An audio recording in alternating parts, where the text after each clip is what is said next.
வணக்கம் மக்களே, நம்ம இப்போ என்ன பார்க்க போகிறோம்னு பார்த்தீங்கன்னா, ஒரு சிம்பிளான ஒரு ரெசிபி தான். என்னென்னு பார்த்தீங்கன்னா, அது முருங்கைக்கீரை தான். அதுக்கு நான் எண்ணெய் காய வச்சு வச்சுருக்கேன். சும்மா ஒரு ஸ்பூன் போட்டால் போதும்.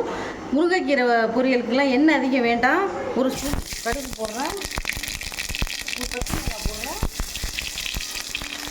அதில் ஒரு பெண் வெங்காயம் போடுறேன். இதெல்லாம் ரொம்ப வதங்கணும்னு அவசியம் இல்லை. சும்மா ஒரு 10 நிமிஷம் வதங்கினாலே போதும். இப்போ பாருங்க, நான் கீரையை போடுறேன்.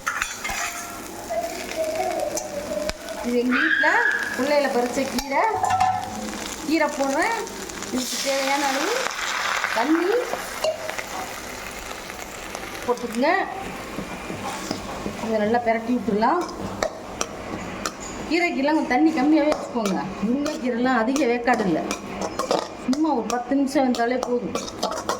நீங்கள் உப்பு கூட இந்த மாதிரி பெரட்டி விட்டுட்டு கூட நீங்கள் உப்பு போட்டுக்கலாம். ஏன்னா அப்படியே கீரை எள்ளி வச்சு போடும்போது சில பேருக்கு திட்டம் தெரியாது. எனக்கு தெரியும், அதனால் நான் போடுறேன். நிறையா கீரை இருக்குங்கிறதுனால அதுக்கு தகுந்த மாதிரி உப்பு போட்டுருவாங்க. இந்த மாதிரி பெரட்டி விட்டுட்டு உப்பு போட்டிங்கன்னா கரெக்டாக இருக்கும்.